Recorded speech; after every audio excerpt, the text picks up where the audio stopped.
if regime change does happen there, if the regime falls, do you have a plan for what you think would happen? I have a plan for everything, but we'll see what happens. Got a ways to go. They should have made the deal. I had a great deal for them.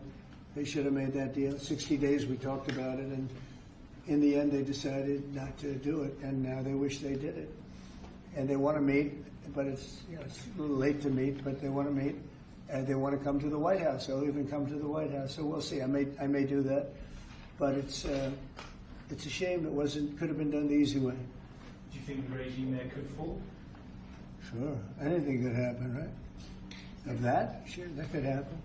On Iran, obviously there's been a change from when you were pursuing a diplomatic negotiation. Yeah. Now you seem very open to the idea of potentially taking U.S. action. Obviously you're not going to tell us that. Can you walk us through what contributed to that change, how you got to where you are in making your decision now? Well, I think it started the first night. I mean, that first night was devastating, and it really knocked the one side off, as you know.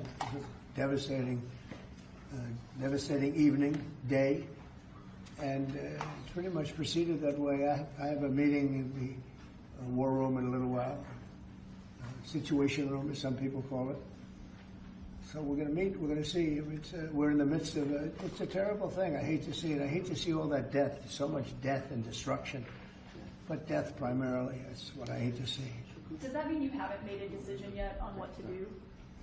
I have ideas as to what to do, but I haven't made a final. I like to make the final decision 1 second before it's due, because things change. I mean, especially with war. Things change with war. It can go from one extreme to the other. War is very bad. There was no reason for this to be a war. There was no reason for Russia, Ukraine. A lot of wars there was no reason for.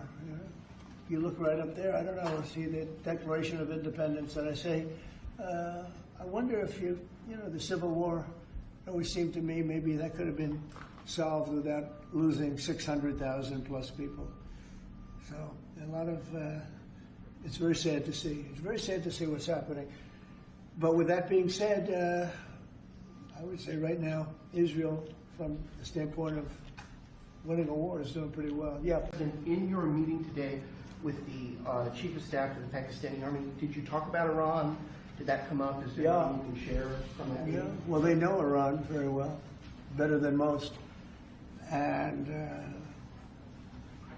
they're not happy about anything. It's not that they're bad with Israel. They know them both, actually, but they probably, maybe they know Iran better. But they see what's going on, and he agreed with me. The reason I had him here, I wanted to thank him for not going into the war, just, ending the war. And I want to thank, as you know,